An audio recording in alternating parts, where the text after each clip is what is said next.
As girls continued working, my brother still went to school, worked until March 5th.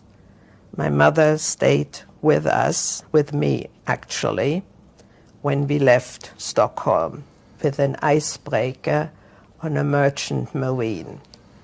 Besides the 5 of us, we 4 children, my mother, another very little boy who was also about, 9 or 11 at that time, came with us to the United States.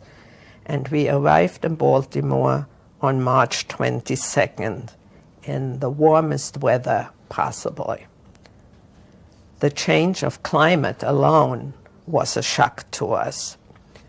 On the ship, since it was such a small ship, we always ate with the captain and with the officers. And we were all very friendly, was like one family.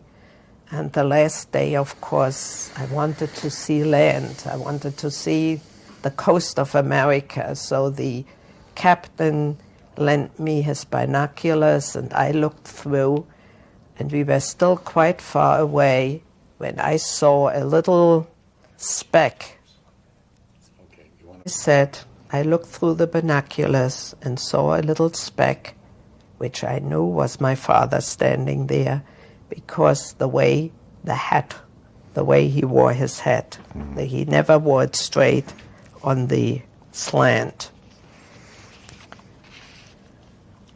We stayed on the ship because the ship arrived on Friday, was I believe morning, and of course must have been afternoon because we couldn't go to New York because of Shabbat.